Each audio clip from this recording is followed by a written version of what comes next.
கடலூரில் 50% பேருந்துகள் வழக்கம் போல் இயக்கப்பட்டு வருகின்றன. இது தொடர்பான கூடுதல் விவரங்களை செய்தியாளர் பிரேமிடம் கேட்கலாம்.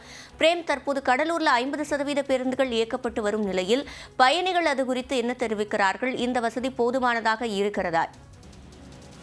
சிவரஞ்சனி, போக்குவரத்து கழக ஓய்வூதியர்களுக்கு அகவிலைப்படியை உயர்த்த வேண்டும், பழைய ஓய்வூதிய திட்டத்தை அமல்படுத்த வேண்டும், 15வது ஊதிய பேச்சுவார்த்தை உடனே நடத்த வேண்டும் உள்ளிட்ட ஆரம்ப கோரிக்கைகளை வலியுறுத்திதான் இன்று தமிழ்நாடு முழுவதும் போக்குவரத்து தொழிலாளர்கள் வேலைநிறுத்த போராட்டத்தை தொடரும் என அறிவித்தனர்.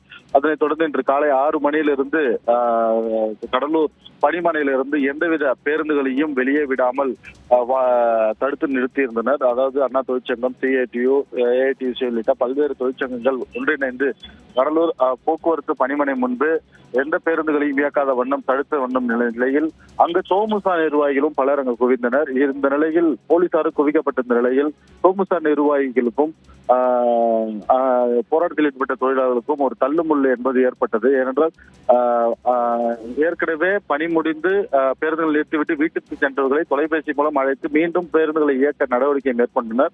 எனவே பயிற்சி ஓட்டுநர்களை வைத்து பேருந்துகளை இயக்கக்கூடாது, தற்போது பணியில் உள்ளவர்களை வைத்து நீங்கள் பேருந்து இயக்கிக் கொள்ளலாம் என்ற ஒரு வாக்குவாதத்தில் முன்வைத்து இரண்டு தரப்பினரும் தள்ளுமுள்ளில் ஈடுபட்டனர். இதனை போலீசார் தடுத்து நிறுத்தி தற்போது பேச்சுவார்த்தை நடத்திய நிலையில் கடலூர் அரசு பணிமனை போக்குவரத்து பணிமனையிலிருந்து மாநகர பேருந்துகள் வழக்கம் போல இயங்கப்பட்டாலும் வெளியூர் செல்லக்கூடிய சென்னை, திருச்சி, சேலம், ஈரோடு பல்வேறு வெளியூர் பகுதிக்கு செல்லக்கூடிய பேருந்துகள் 50% மட்டுமே இயக்கப்படுகிறது. இதுவரை 6 மணி நிலவரப்படி கடலூர் மாவட்டத்தை பொறுத்தவரை 11 அரசு பணிமனை உள்ளது. அங்கிருந்து இதுவரை 50% பேருந்துகள் மட்டுமே தான் பேருந்து நிலையத்துக்கு சென்றிருக்கிறது.